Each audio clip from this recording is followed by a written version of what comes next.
Well, fabulous. I'm here with my friends, Nathaniel and Rosa. Very excited to be talking to you guys. I'm hoping to do a series of these interviews. I just talked to fabulous cellist Elliot a couple weeks ago, and now I get to talk to you guys. This is wonderful. And what we're hoping to do here is just uncover some of the inner workings of the composer-performer process and helping all kinds of musicians who might be curious to understand what this is like. And that's what I want to know too. I want to hear what your guys' process in approaching a piece is like. I know what it's like for me to create a piece of music, but for you guys to receive it and turn it into the finished product, it's always great to uncover more stuff about that. Yeah. So we just finished a project. It was in April, so about 2 months ago. Yeah. Time flies, huh? Oh my goodness gracious! Wow. It feels like yesterday. It was so. Oh, yeah. It was such a great experience. And this was 2 new premieres that you guys did, a piece of mine and a piece by a wonderful composer, Maurizio. And it was all music influenced by both the Western tradition and Peruvian music. And I'm sure we'll get into that a little bit about that combination of styles. But to start off, I just want to ask you guys, so when you first receive a piece of music, this is a piece of music that's coming from someone who is kind of, in their own sort of little stream. Of course, they're influenced by other streams of tradition, but it's a new piece of music. So in that sense, it's not as connected to a tradition as something that you're really familiar with, like a piece of Bach or something like that. And so what is the first step of approaching a new piece, and how do you get into it and really get to know this piece that you receive? Well, the first thing is, if it's a new work, and that's actually a great question, and I love talking about this topic because it's a whole process of exploration, of the capabilities of the instrument. The first thing I do when it's a new work, I see how idiomatic it is in general, and so I try to mark down the things that actually could change to make it more playable. We were talking about dynamics in certain like hard passages, for example. If it's if we have a hard passage that has a dynamic with forte, and see how much we could actually handle that. Just an example, maybe lowering the dynamic first and try it out, again, or trying to change a couple of notes, or like the octave as well, and try it with the original dynamic. That also helps. So the same line, for example, an octave lower could help, with the flexibility and playability in the passage. And I mean, that takes a bunch of hours, of course. And first you have to, personally, I have to have everything sorted out in regards to the how idiomatic it is. And then after that, develop on the idea of what the composer tried to tell, the story that the composer is telling. Because every interpretation is very different. Every performance, has a different approach. And perhaps if someone approaches new pieces like I do, they will probably understand that this is very, very common to see what lines actually need to be addressed, see what things need to be changed. But and of course consult with the composer, just like we did, we got countless meetings, and I had countless meetings with Mauricio as well when I was revising his piece. And I remember with the concerto that he wrote, there were a lot of lines that had a very idiomatic language for the piano, because he's a great pianist as well, and so aside of being a great composer. And so we had to find a way to make those lines that were thought from a pianist perspective, to make it work for the double bass. And I guess that was the most challenging thing, because sometimes you don't want to ruin certain harmonies that were created, with piano with certain notes, and so you have to actually be willing to, as a performer, compromise with certain things, and the composer also has to be willing to kind of like compromise in certain ways. Okay, if we're ruining a chord here, where do we go, right? Right, or if we actually ending up in with a different chord with a different chord that's 6/4 or I don't know, the chord is not in a root form. We have to do a 6/4, but that's gonna cause this issue. There's a lot of thinking behind that. But then of course it comes the process of like understanding the story, like telling the story with the piece. Now, given that we have a lot of references for a lot of works that we're written already for the instrument, like Bottesini, Frank Proto, Van Hal, Kusevitsky concertos, you name it. There are references already that we can follow, and there are stylistic. I don't like talking about rules, but there are stylistic, fundamentals that we should follow, in regards to like interpretation and stuff, and then making our own interpretation, telling our own story. But when it's a new work, I guess you have to devote time thinking about intellectually, and so how to tell the story emotionally.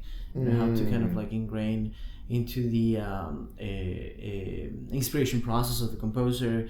Why did the composer write this, or how did the composer come up with this, in a very personal way. And so that's and with that you have to consult with the composer, of course. Hey, what happened here, or why did you write this line, or how did this line come, and kind of like what we did, with the Threnody, yes, in that section.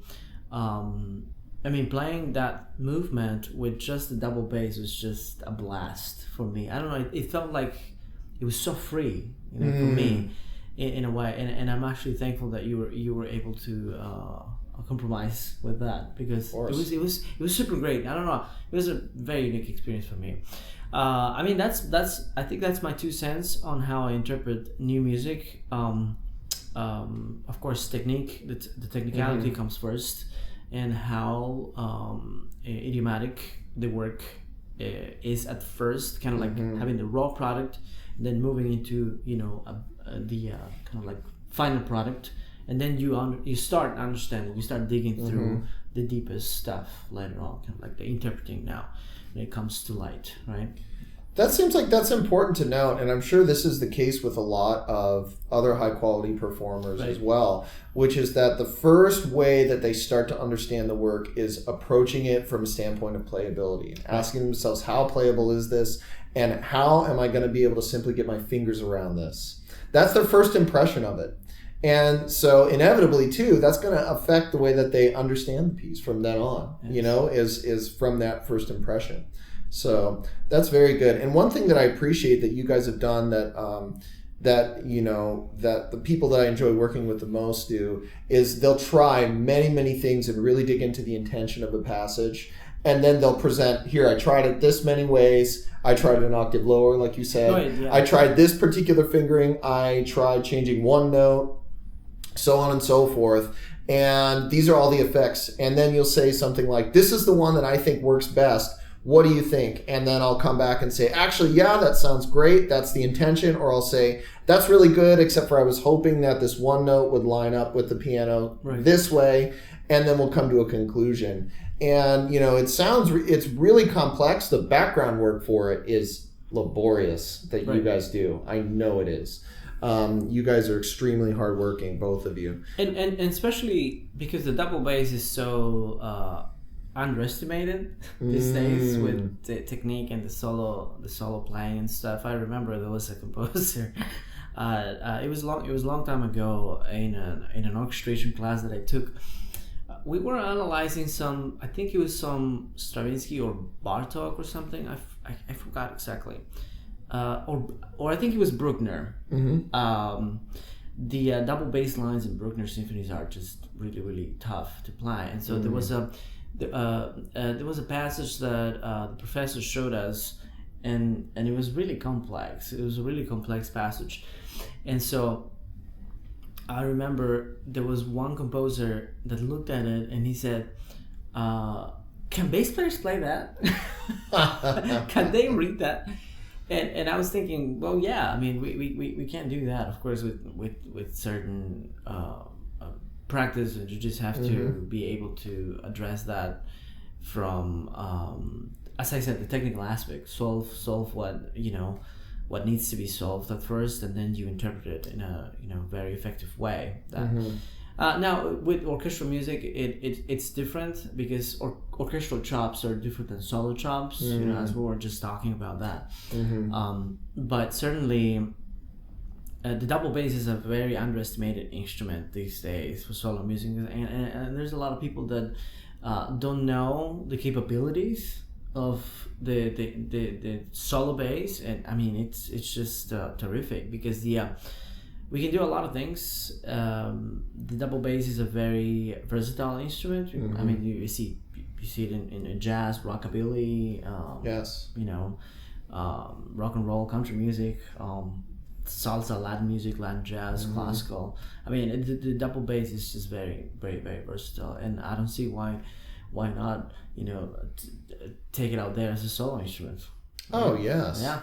And this is something that you're passionate about, is showing how the double bass should be taken seriously as a solo instrument. That's agile. That's agile, very expressive, has a huge range of colors and that kind of thing. And I remember there are certain things you have to keep in mind just with its size. Like, for example, in first position, you can only comfortably reach a third before you have to shift, which is not the case on a smaller instrument, right? But then, of course, you have the higher positions and that kind of thing. But you trade off those sorts of things for a really broad range of flexibility, a huge range of pitch, and that kind of thing. Right. So there are there are so many things that the bass can do, and I know you guys are both passionate about bringing that. And I was actually curious. I was going to ask Rosa, how do you approach a piece of music from the beginning? Do you approach it from the same standpoint as technically first? Can I play this? How am I going to do this? And then interpret it from there? Or what's the process for you guys when you collaborate together as the pianist? Yeah, well, when I'm looking at it, it is, I say it's technically, but piano is different than a string instrument. So, for example, probably the hardest things on piano technique aren't necessarily hard to read or play, but just like physically execute. But new music doesn't tend to have as much of that virtuosic element. So what's more challenging in a new music for the piano is the fact that the piano obviously has a big range, 88 keys, and it's more about textures and range and what is playable. So it's not really whether it's technically difficult or not, it's whether the range works practically to actually play up to speed and going on different registers of the piano, and also how it fits together, like certain lines that are very different, different types of textures between the hands. So that's the main issue when you're analyzing new works for the piano, is how they're combined, and then also the range that they're within. For example, because new music does explore the extreme ranges of the piano and how quickly I could jump 3 octaves depending on the speed and depending on what's happening before. And playing one measure at a time might be fine, but then if I try to put it all together, sometimes there's different challenges with that too. So it's mainly working with things like that. And then once I figure that out, then, trying to understand the phrasing and the overall texture of what you're going for and the sound. That's and really seeing good. how we could modify it so maybe some of those extreme jumps would be easier to execute, but still preserve the overall effect you were trying to get. Like maybe switching the hands in some places, or leaving out just a keynote here or there, just to make the transitions from one area to another smoother. So. Yeah, and even altering the notation between the left and right hand, and which staff it goes on, and that kind of thing. Those are the types of insights where you can sit down as a composer, which I know how to play the piano, but I'm not anywhere near where you are. But I don't know if I should say what my limitations are on record. but I can even imagine what that's like. I know enough to imagine what that's like. But then you have those insights of, actually, it's far better if I can cross here instead. It's much more idiomatic. And, you're absolutely right. Like, if we were to watch your fabulous performance of you guys playing the Bach arrangement that Nathaniel did, your hands are much more kind of central around the keyboard. Whereas in new music, you're really spread out. So that makes a lot of sense that you would say that. That's interesting you would bring that up first. And especially because that Bach arrangement we did was thought, it was thought like by Bach in a sense that he was giving the keyboard, how do you say that, protagonism, like that. An equal role. Actually, they're the first true dual sonatas. I don't know if that's a word, but I'm making up a word. Kind of. Sometimes I make up a word. I make up words when I don't remember things. That's good. Like a kind of like important role. It's an important It's role. kind of more like a duet rather than a duo. What they call it in Europe, like co-repetitor. It's like accompanying. Instead of accompanying, it's like in the background. Yeah. It's more like a duet, and so I think that's actually true. That's what caught my eye actually when I first saw it, when I first heard it, and I said I really need to do this. I really want to play this. Yes. And interestingly enough, after we did our arrangement and we posted our video out there, I think it was right before, right? Yeah. The recording that inspired me to do that piece was gone. Yeah, they took it down. They took it down. Oh my goodness. And we don't know what it is, what it was. Yeah. I know it was by a German violin player. And a pianist. Yes. Zimmerman. Yeah. Zimmerman, right? Wow. What's his name? Peter Zimmerman. Peter Zimmerman, I think. Great violin player. Mm-hmm. And he was playing with a great Italian player, and so it was just it was amazing that the recording was gone, and so we didn't see it anymore there. And so shame. We just didn't. I just didn't want to use that much as reference, as I was also analyzing the manuscript, and so I actually had to check what were these performers actually on the recordings were doing differently than was written in the manuscript. So I just took a lot of the bowings that I decided to put into into my interpretation were based on what I've seen in the manuscript, not based on what I've seen in any of the recordings. I have to say that because a lot of people just see something on YouTube. Oh, this guy is doing a down and up here. Oh, I like that. I'll do that. And I think that's very superficial. A lot of the players actually just are doing that just because they've seen this sort of famous performer doing that.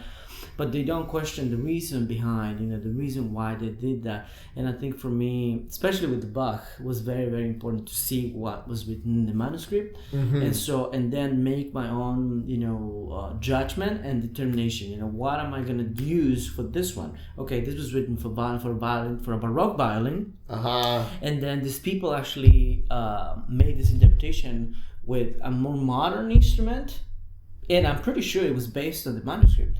And so I actually have to go there and make my own judgment and determine what's best, for the double bass, for what I'm using. An instrument that's in fourths, in a modern solo double bass with solo tuning, that wasn't even conceived in the Baroque era. And it was so that's very important, to go to the text, to go to the roots and understand what's there. And then make your own judgment there. Okay, well, perhaps this is not going to work for me. And try this. Oh, okay, it works. Or it doesn't work. Or just slur the entire passage, right? It might make it easier. Or just separate the whole thing, right? And then play everything separate. and that's exactly what I did in those fast passages in the first movement, actually. Because I'm pretty sure I forgot exactly, but he slurs a couple of notes, or he slurs a few notes, but I just decided to play everything separate because of the playability. Again, make it idiomatic, right, for the instrument. Even with arrangements, it works the same way. The process is pretty much the same. And so when I played it separately, it worked, and I kept it. But I first had to think about what was written in the manuscript. Certainly, yeah. That's very important. Yeah. So you're taking into account the fact that it sounded like at some level you're taking into account the fact that you're dealing with this piece was written for a shorter bow. Right. So you're respecting that tradition and that kind of thing. At the same time, you're balancing that with what's idiomatic for the bass. this modern instrument. I like to think in deep in my heart that Bach would have approved of changes like that, to the original, because of all the different arrangements that he did. He would take his music and put it in many, many different forms. Definitely, yeah. So that's really good. And this is all this background that you guys do before you go to perform a piece or bring this music in front of a composer. It's so important. And when you do the background, that part is really complex and laborious. And then when we have our conversations, they're actually very straightforward because all the work is done. Right. And you can talk about all the different possibilities, and then we just make the choice there, which is something that I really appreciated about this process, is that it was like, we've got choice 1, 2, 3, and 4. Mm-hmm. Here's what I think. What do you think? And it was very clear the choice that we were to make at that point.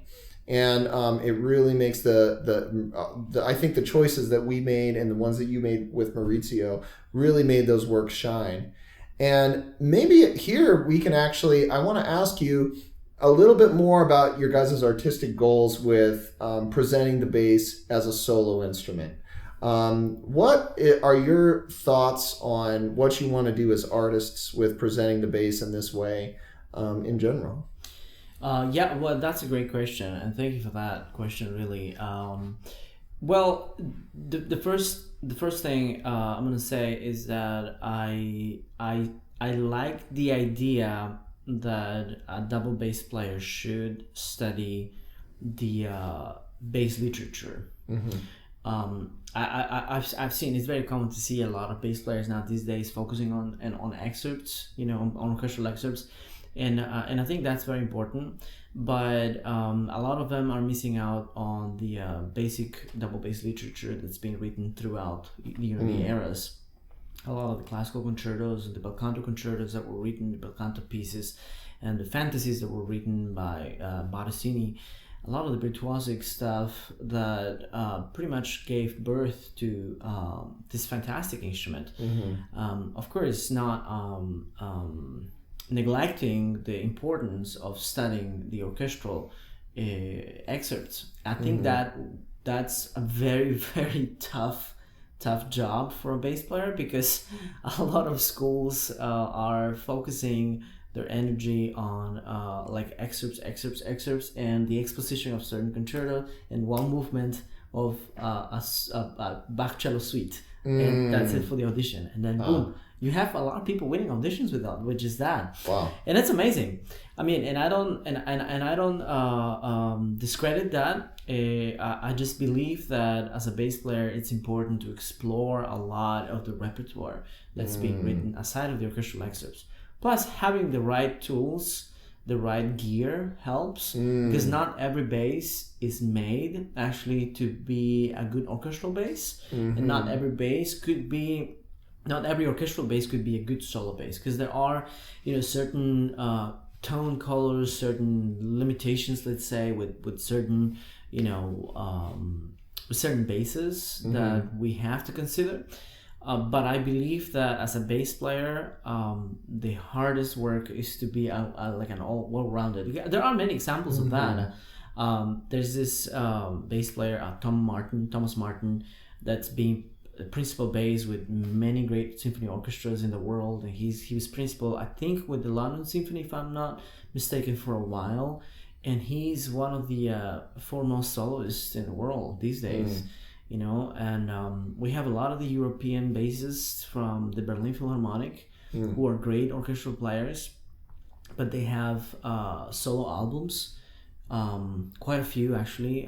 The example of Klaus Stoll, for example, who was a great orchestral player. Like his whole life, he was principal with one of the principal bass players with the Berlin Phil, and he's got a lot of solo music recorded. And the example also of the youngest member of the Berlin Phil, Erickson Ruiz. Well, geez, the guy won the audition when he was 17. Hey-o. And he was to this day he's the youngest member to ever been admitted to the Berlin Phil, and so he's a tremendous orchestral player, but he's a fabulous soloist as well, and that's hard to do. And certain certain things. Well, there are certain things between Europe and the U.S., right? In those aspects, because you don't see many orchestral bassists here recording CDs, and I think it has to be with the fact that they're too busy, and the orchestral job here in America demands a lot of time and effort. Plus, they also have their own studios. They teach in college, and universities here in America, gosh, they are very demanding with the professors as well. You know, they have to do a lot of research, have to do a lot of stuff. So the professors, I guess, are busy, and in a way, that represents a big challenge. For example, if a teacher wants to do a solo recording. But, I mean, I can only say, well, Timothy Cobb, I admire him a lot. He's the principal of the New York Philharmonic. He's one of the bass teachers at Juilliard. And I just saw a tremendous performance by him of the Arpeggione Sonata for the Schubert. Yeah. And he's fabulous. I think that's one of the only works that I've seen him play solo. But I've heard so many stories that he's such an amazing player. And in fact, when I saw that, I was blown away at how good this guy is playing solo music, but also being an orchestral player. It's I mean that's a tough job. Then David Grossman, that's another example. This guy actually is even a little, he teaches, I think, in Manus in New York, and he's a bass player with the New York Phil, and he's recorded 2 albums, The Bass of Both Worlds. He's done his own arrangements for bass, all transcriptions, and with solo music, and also jazz. Wow. He's played with Wynton Marsalis, and I think he's been coached by Duke Ellington and stuff, if I'm not mistaken, and on jazz. And so, I mean, the guy's busy, and he also plays piano. He composes. I don't know how do you live? It's a very challenging task, I think, to be a well-rounded bass player, as I said. And so, but I see and I value the importance of it, because I think knowing the literature and knowing the universal language of the double bass, as through history, is very important. I've seen a lot of play. I don't like to tag myself as a bass soloist or as a bass chamber musician or as a bass orchestral bass player. I want to be a musician. Right. I care more about that than, Nathaniel, he's such a soloist. This guy, he's an orchestral player. I personally don't like those adjectives, because it prevents you from, at least me, prevents me from being open-minded and exploring a lot of repertoire. Of course, the past 5 years, I dedicated my my master's and my DMA to a lot of solo music. Of course, I didn't neglect the excerpts, because I thought it's very important. But I learned a lot of the literature on the double bass, and I learned a really nice approach on how to create a good interpretation with transcriptions, because a lot of them were not written for the double bass. A lot of them we play Haydn cello concerto in C major. We played the Rachmaninoff cello sonata, the recent.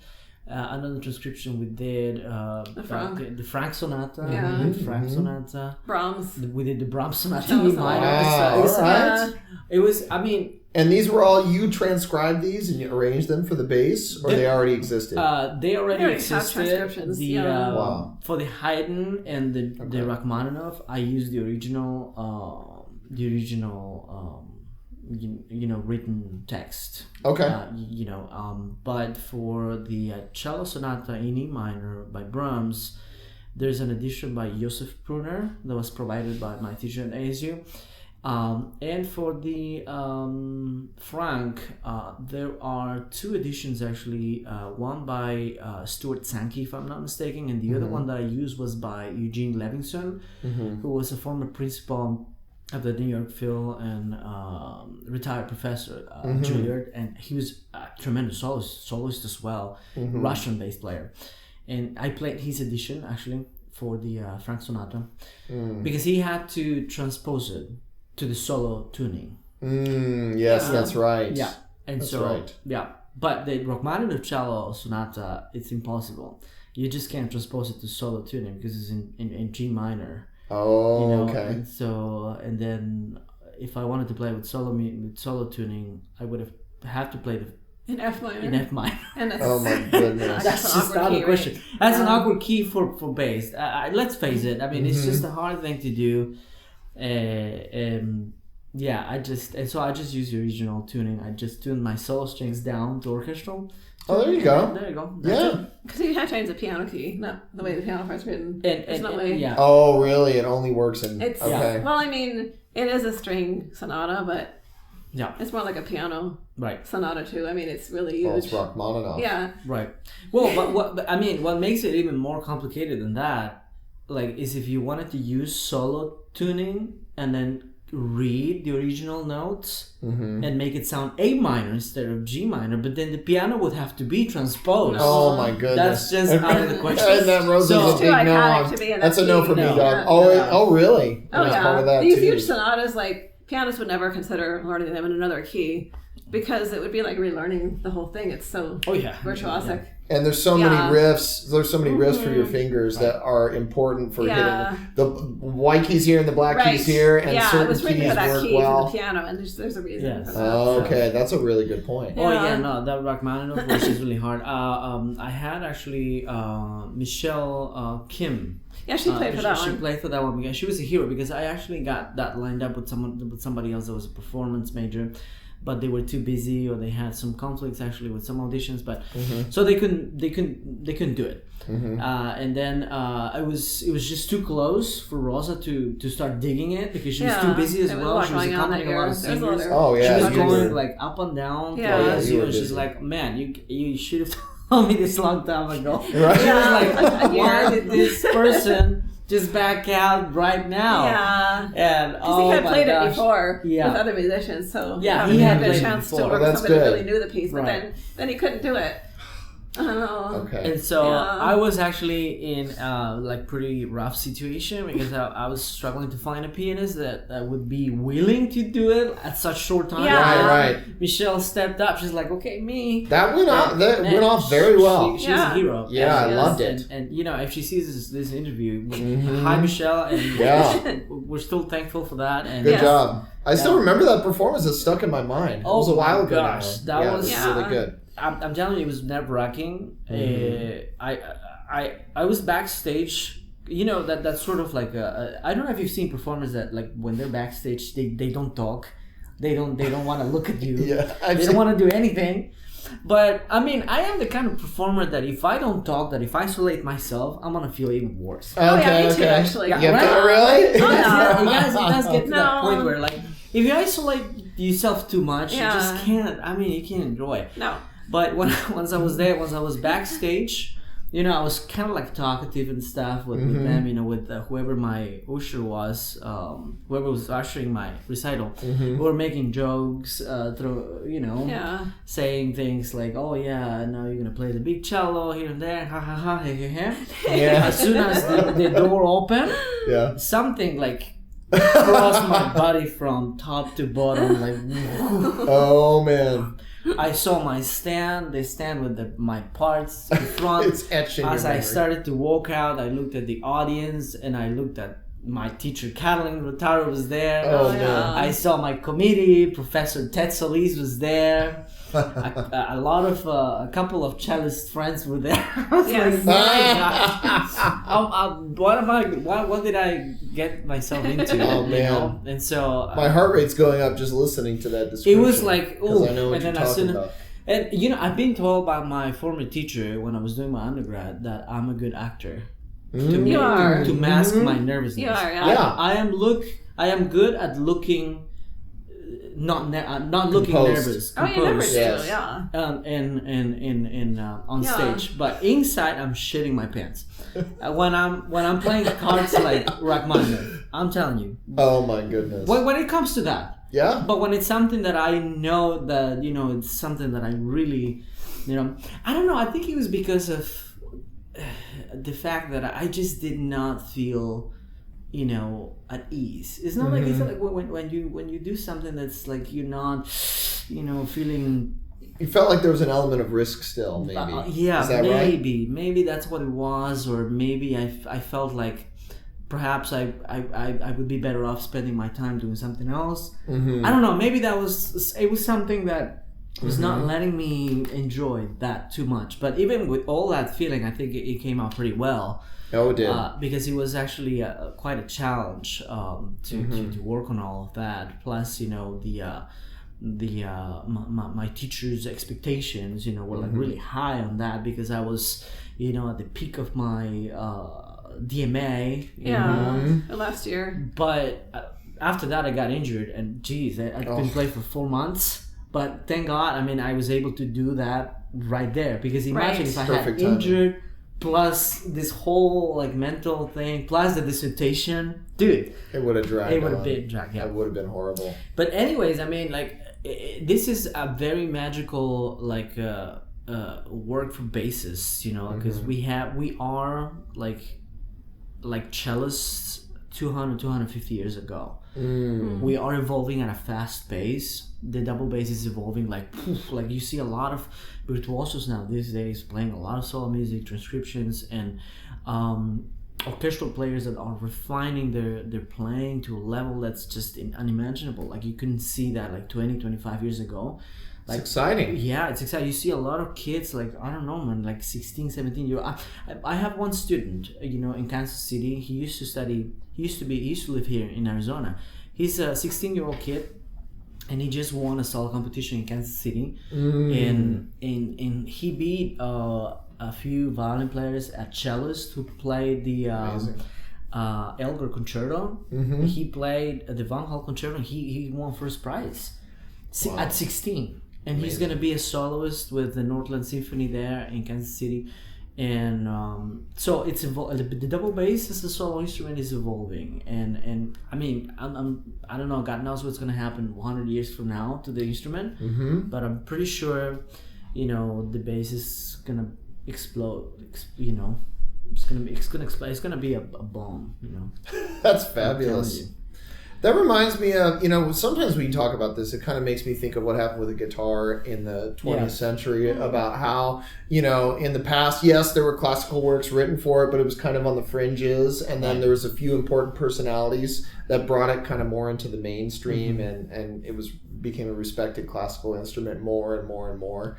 And yes, I agree. It's really, really exciting. And it's exciting for composers too, because there's something that's almost a little extra attractive about the bass instruments, about all the different colors that you can achieve, and the fact that it's kind of unique. It's not, it's a little bit striking to hear a double bass and piano duo as opposed to something that's more traditional. It catches your attention. It kind of gets your creative juices flowing a little bit more. So I know that you didn't have much experience with basses before you started playing with me, did you? No, I guess because I got my degrees specializing in collaborative, there weren't really always that many bass students. And then when I got here, before you were here, I think Catalan's players already had their pianists that they were used to working with, so I just never really got into that realm. I was working with other string players. But yeah, I think actually a long time ago I did work with a bass player in Hawaii, just kind of for fun. But that was my only experience. But I just never really thought about the bass being like a solo instrument as much, because I just didn't come across it as much. You have such a sensitive touch when it comes to being a collaborative pianist, and you are really, really sensitive with the way that you play and with the way that you listen, which is something that I notice. It works. That's part of why you guys work so well together. And what is your experience like in the bass? What's unique about the bass that's important for you to pay attention to when you collaborate? Well, I guess the first thing I noticed that I liked about it was that I like cello, but then when I heard what the bass can do, I thought, well, it's just like a super cello, because I like the depth and I like the resonance. I don't know. Yeah, that makes sense. And it has more depth than the cello does, and so I thought, well, I really like this rich tone, because the piano is a big instrument with a lot of registers and tone colors too. So I feel like, in a way, it's almost fun string instrument to collaborate with, because of all the range and all of the different tones that can combine together and the richness of it. Beautiful. But then the thing is, I guess because of the range of the bass, you have to have a certain sensitivity. So, especially when it's in the same register, or when the piano is in a low register, to be a little bit more delicate, not be too heavy, not use too much pedal in certain ranges. But then what's actually good with the bass is when the piano's in a higher to mid register, then I can play louder. So it's kind of learning how to balance all that. And certain like newer pieces for bass and piano would explore that. Like one sonata I really liked that we worked on together, because I just didn't know the piece and I found it on YouTube. And I asked him, can we play this? It's the sonata by František Hertel. Okay. Oh yeah. He's Czech, I guess. He's Czech. Yeah. And so it's like early 20th century, 1940s, but his style is very unique. But then one thing he did was he does use the higher range of the piano a lot more than you would think, but it sounds really good with the bass. Oh, excellent. And in that piece, what are the sort of roles? Is the piano a more melodic role and the bass is like a bass line? Or is the bass, it feels like a traditional solo part, only it's underneath an accompaniment? No, it's like a duo sonata. The piano part is really important too, and it's not easy. And then they trade themes, they trade passages. The piano gets the themes a lot, and it's very rhythmic. And then it has a nice texture and a lot of variety of tones too. So it's really a cool piece. Oh, Have you been to Rosa's recital when we played it? It was my last recital. It was her last recital. I don't know if I in was there 2019, like the very last one I did. Okay. Yeah. Oh, I'm gonna have to listen. Yeah. Yeah, we that's did really cool. Hertel sonata there, because it was right after my my recital. Yes. Okay. Yes, that's what we did. I can remember, speaking of balance, one thing that I was thinking of is I remember a time a while ago when you guys were, we were workshopping a passage, and I said, can the piano be any louder there? And Rosa, you were like, I'm telling you, if I play one iota louder, the bass is gonna, you won't hear the bass. I was like, okay, I believe you, but can I experience it? I just want to hear it. And you were absolutely right. It was like one tiny touch louder and I couldn't even hear the bass. And this is the sensitivity that you guys need to have with each other. So I just thought that was remarkable that you already had that knowledge, and that was years ago. I don't know, I guess I just have good years away from playing with so many different instruments. And even Professor Dr. Campbell would say that he'd be like, somehow, no matter what acoustic you're in, you never cover the player you're working with. And I guess I just have a sense when we're sitting what is loud enough and what is not too loud, and what would cover it, because I've developed that ability to listen, I guess. I think you have. No matter what register you're in the piano, too. Yeah. Sorry, what were you going to say? Oh, no, that's why I love working with Rosa. I actually work with quite a few pianists that actually are really like heavy. They like, the presence of piano as well and stuff. I remember I played long time ago, the Nino Rota Divertimento Concertante. So, just to give you a little bit of context, Nino Rota was a professor in a big school in Italy. And perhaps you know Nino Rota, composer. No. He composed the music for The Godfather. Yeah. Oh, cool. Yeah. And he was going to use one of the movements of the of his concerto, his Divertimento Concertante for Dr. Zhivago, the movie. But it didn't end up happening. But anyways, that piece was dedicated to Franco Petracchi, who had his office, I think, below or above Nino Rota.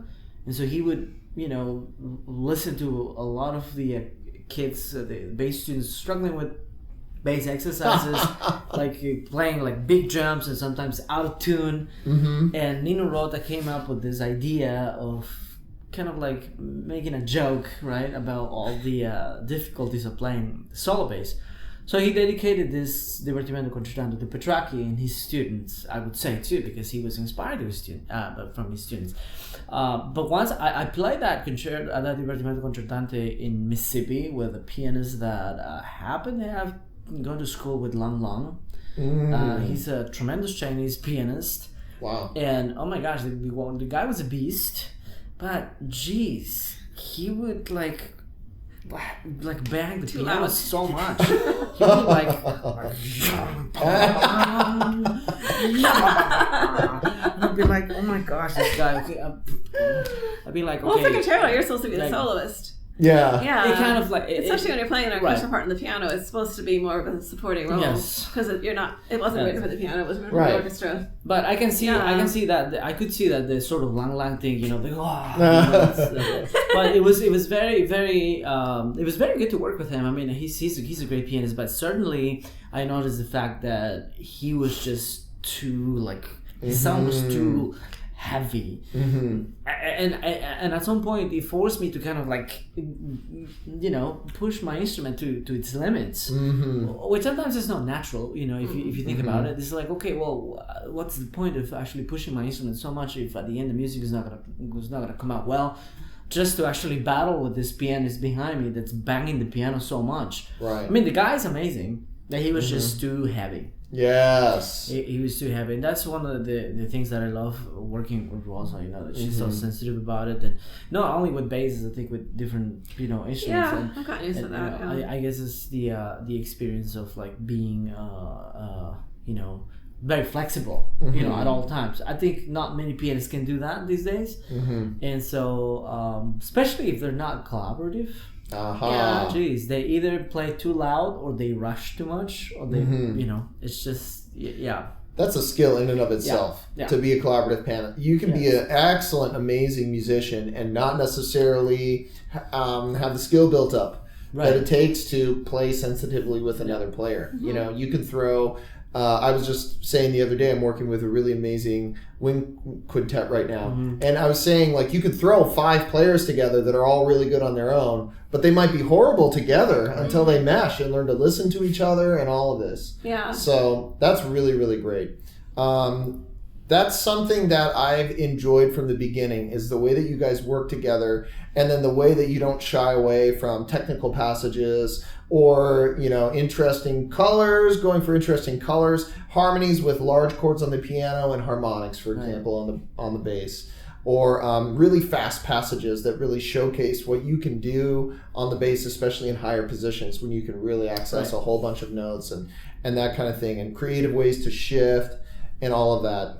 And one thing actually that I thought of when you were talking about projecting is that you are interested in different constructions of bass and finding basses that really project out, and the ways that different basses project. Can you talk a little bit about that? I'm just curious. Yeah, definitely. Okay. Of course, the bass market is right now is very wide. It's huge. You can find a lot of different basses from like a lot of different price ranges, and there are hybrid Chinese basses that are being sold these days that are really good, you know, for students. And hybrid meaning half carved and half plywood, not fully carved.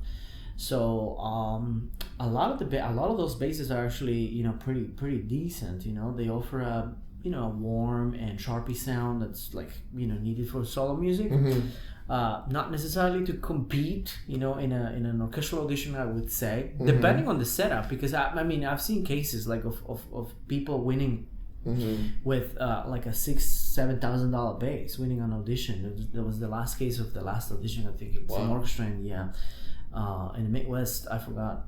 And so, but certainly double basses will have different tone colors depending on what they are made for.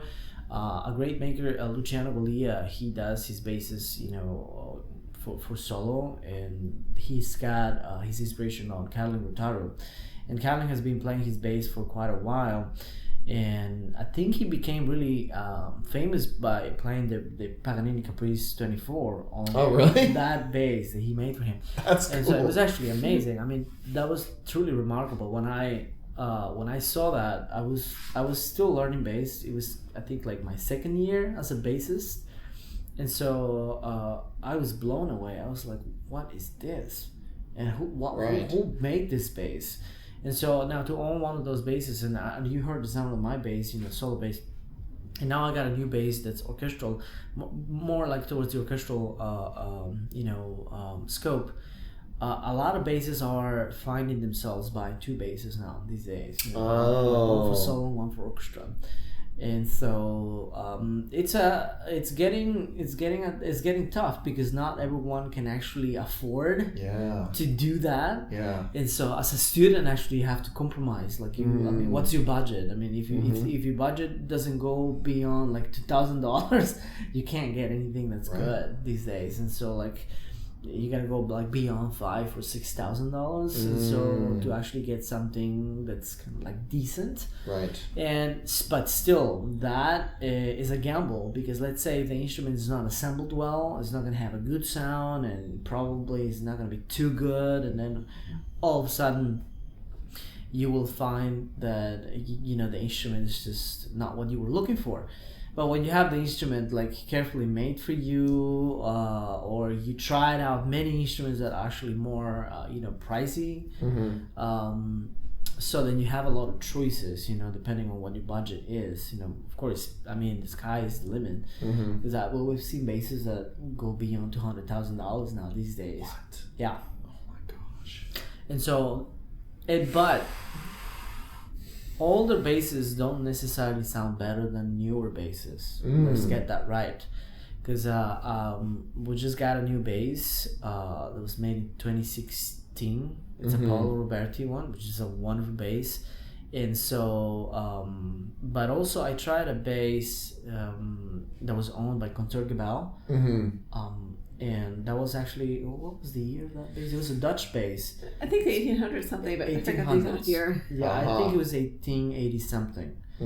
Dude, what a marvelous instrument, but I just did not like the sound much. The sound on this is actually better. The sound on the new bass that I got is a little better.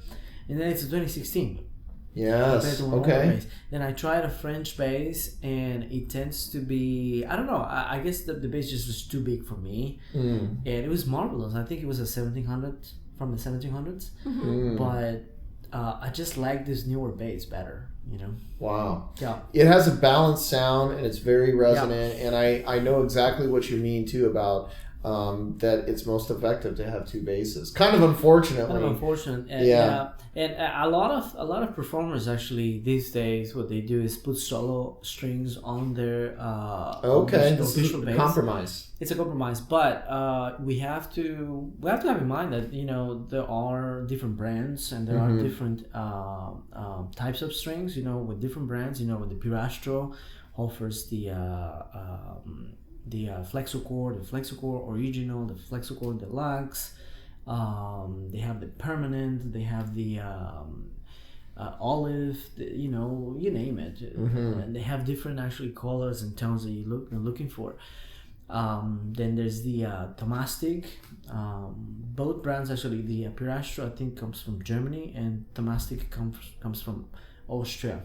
Okay. And they have different sets as well. They have this. The Tomastic has the Spirocore, which is a very punchy and like brilliant, and with a lot of presence. A lot of jazz players use that Pirastro because of that sort of tone color.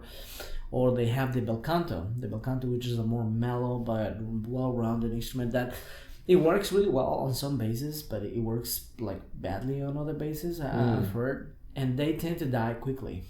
Oh, they're interesting. They're very expensive. Oh my goodness. Because I think it's because the core actually loosens it up, and then the spiral thing actually gets kind of like loosened, and it starts dying away.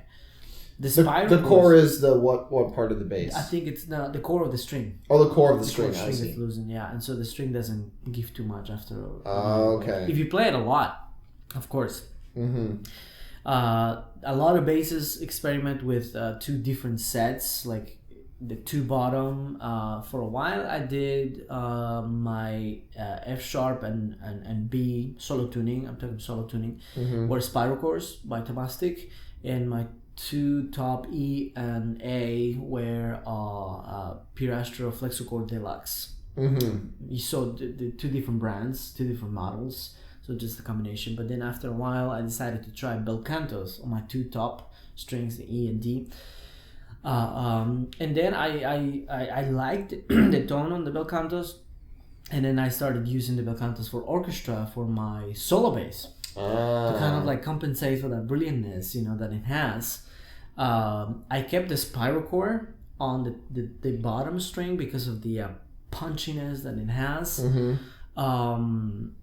But still, I mean, there's only so much you can do with a bass that was designed for solo playing. Right. And then the newer bass that I got, the Paolo Roberti, has all bel cantos, like in all 4 strings, and it sounds beautiful.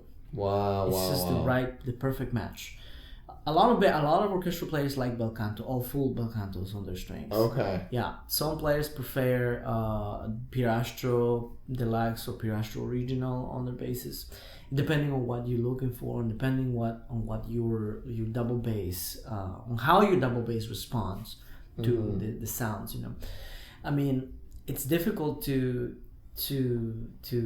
have one, for me at least, because you know, especially like, I mean, during over the summer, sometimes the bass gets a little more swollen, or you know, the weather here is drier, and you know, it's just part of it. It's part of what being a bass player means. You know, it's just you have to be in constant experiment. Okay, well, I'll try with 3 bel cantos instead of just 2 now, and see what happens to my A string or something like that. You know. Right. And it's a constant thing. You have to invest a lot of money on buying separate strings, separate. You know, it's just. That's crazy, man. A lot to maintain your craft. Yeah, a lot. But you know, the thing that I get from that too is that there's a lot more happening with bass construction. Right. That there's not just like 1 or 2 generic sounds in a bass anymore, and they're louder generally. Would you say that they're getting louder the way that they're built, and they're projecting more? I would say, built for projection? Yeah, I would say the level of intensity varies depending on from bass to bass. But in general, the variety. There's Right. more options. Right, there's a lot more options. Yeah, there's a lot of options to choose from, and as I said, you know, older basses. A lot of people say, oh, older basses are more, you know, they have a better quality. Not necessarily. Yeah. Yeah, not necessarily. That makes sense. And it That's depends great. on who made it and what wood they use. You know, a lot of them use poplar. A lot of them use maple. Man, you're going into the woods. You're going into the it's, construction of the strings. And how the tailpiece is designed. Some of the tailpieces have like a very uniform distribution. Some of them have like a sloped one. I don't know. It varies. That's so important. And you just naturally get into all these details in your pursuit of like a really good tone. Yeah, I guess the more research you do, the better your choices. You know, because it's very important to actually have the right choice when it comes to instrument. We just tried a French instrument that's here in Arizona by Andrew's Fine Violins. Man, I was completely enamored by that bass, and like choosing between that bass and the Paolo Roberti was very tough. Wow. In Robertson's, because I really liked that bass, but I was thinking, oh my gosh, like what am I gonna do now? But the French bass didn't have an extension, and I would have to add that extension, but I didn't know how would the bass would react after adding the extension to it, and that was another risk. But then the Paolo Roberti had an extension already, and I had the chance to try it firsthand there too as well. So I just didn't think twice. It was like right there, or just go back to Arizona and deal with the French bass with no extension. Yeah. So that was the deal breaker. Man, I played like 10 basses. Oh my gosh, Yes. I believe it. I think you picked a really great one. It's really fabulous. It is It's going to be great. instrument, yeah. So maybe a last big question is, what advice do you have for players who are younger, who are starting out, and composers? And maybe like players that are wanting to seek out composers, and composers that are wanting to write for the bass. What would you guys each say? Bass and piano duo, let's say. You want to go ahead and... I'll go ahead. Yeah. Then. My first, for younger players, the first thing is to understand that your journey is your own journey. A lot of young, I've seen a lot of players compare their journey so much to other people's, and it's just a waste. They tend to compare themselves so much and be so impatient with the sometimes lack of results, like in about a week. Yeah, it doesn't take a week. hard. It doesn't take a month. It takes a while, and it's hard work. and it's dedication and focus mainly, and having the right guidance as well. That's very important. It helps because in this day and age we don't have to buy CDs anymore, or like long plays or cassettes, right? We have YouTube. We go on our computer or phones, we put our headphones, and we find some young virtuosos out there, and we're like, oh my gosh, what's happening? Why am I doing this? And that's the thing. Everyone's journey is very particular, and I think that was the hardest thing for me, because when I was an undergrad, I would compare myself to other players, even my colleagues, and we would engage in this sort of like competitive, toxic environment where we had to kind of like fight for a spot in principal chair of the orchestra, or like even to the point of hating each other, just because you scored higher here, or I didn't score higher there, whatever, for like things that were like very irrelevant. And so that's the first advice I have for younger players. And in general, for performers and composers, I would say the first thing that comes to mind is to explore into the literature that's written for the instrument first. Because a lot of players like new works because they feel that they don't have to do much research. They feel like they don't have to do much about it. But I found myself that it's actually harder to interpret a new work. Even if it's actually simpler, it's harder to interpret a new work. Because of the all the thought and the thought process that you have to put into that. Like, I mean, back in the day, I don't recall. I remember a long time ago somebody wrote a small piece for bass that was inspired on. He was a Peruvian composer actually. I thought it was easy, I thought it was like, oh yeah, maybe this is easy, I'll include it in my recital. I included it in my recital during my undergrad, but then after many years I started to think, I looked at the music just a few weeks ago, and I started to kind of like, sight singing it and stuff, and I was like, wow, why didn't I think of this when I played it? And then I started looking at the piano part, I was like, oh, well, I think that's why he did it. So you actually start thinking about things that you were not aware of because of your lack of maturity. And so for composers and performers, I think for young performers especially, I would say if composers are going to write something, they have to consider the level of the performer they're having. It's actually very, very difficult. Sometimes you throw something to a performer, and then the performers get into this sort of like, oh, it's like you're going and they clash because they don't have the maturity technically and musically and emotionally to actually be able to interpret something that's that new. And when I interpreted your piece, for example, I found a lot of technical difficulties, and we actually were able to find what works best. It's because I think I have the experience now to kind of like dig into that world. A little more. Yes. But not as an undergrad. As an undergrad, you're still discovering things, you're still learning the technique, you're still developing your sound, you're still maturing and you're still experimenting with posture and things like that. And so I would say leave, the new works for later, unless it's an ensemble.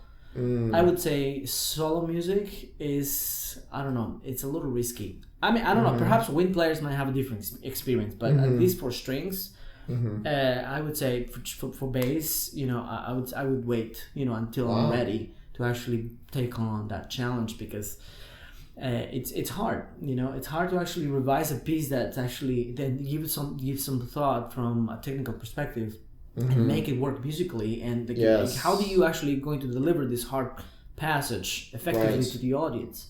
That's hard. That's a hard process, and a lot of young players don't understand this yet. A lot of players are actually still dealing with their own technical issues. They're getting frustrated about, and you're gonna add a new piece that's gonna make their lives even more miserable to them. More miserable. No. So that's why, that's my advice for young players, to get into the basic literature and the process, with their own instrument, and don't go too crazy, And maybe recognize that, new works, they have some kind of background. They don't just exist in a vacuum. Right. And it's like you said, it might look simple, Right. but there's probably a whole lot of work that went into it and a whole lot of tradition. Exactly. And so appearances can be deceiving with new works. Right. So I totally agree with you there that there's usually more than meets the eye. Right. Which is why composer-performer communication is so important at any point, because there are so many traditions that are up in the air right now that a composer might be influenced by, that the performer might be influenced by, and you have to find a way to make those two backgrounds meet so that you can make this new piece make sense. Exactly. Yeah. If not, it becomes like a nightmare. It's just a nightmare. And especially for string players, I guess with every instrument, but for string players, we neglect the fact that our bow is our voice. If we don't have a good bow technique, we have nothing.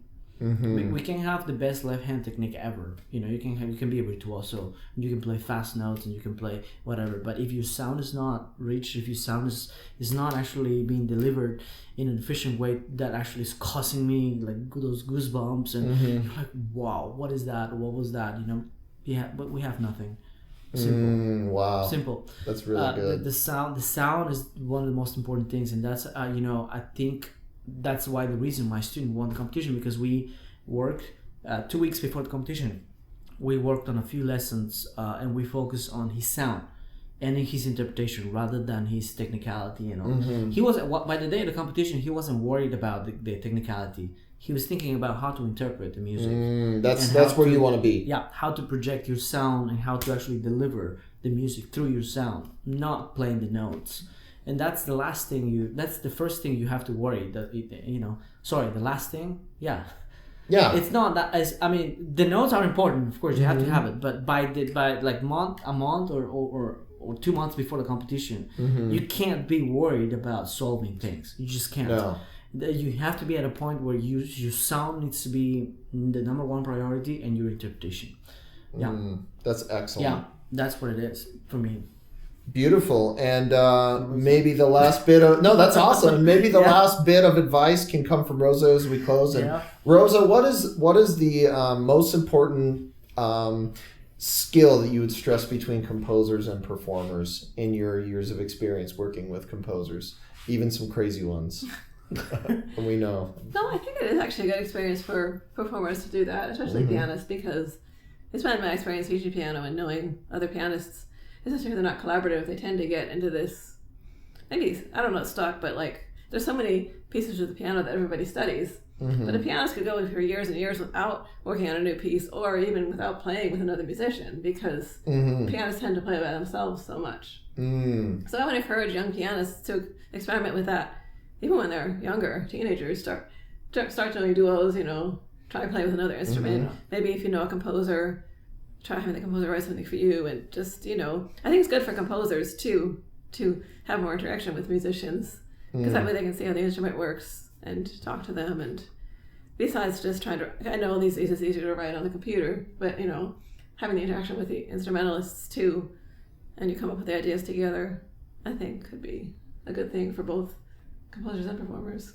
Absolutely. Like, that's when I feel the most secure, is when we come up with something together, when I come with an idea and then you respond, and when you're able to communicate about what's happening physically with the instrument, that is the greatest feeling in the world, because I'm comfortable with it, they're comfortable with it. I know it's going to be good. It's going to come out good, right? Like Nathaniel often talks about, you can't just know how to do it. You have to know that it's going to be secure when you add the extra pressure of the performance. We've talked about that before. So that's excellent closing. Well, there you have it. This is great. I love hearing about how performers' minds work. It's fun to learn, to talk to a new person and learn how they work in general. But, here's someone who's really experts at their craft, talk about what goes on inside their head. That's invaluable. So I just want to thank you guys so much.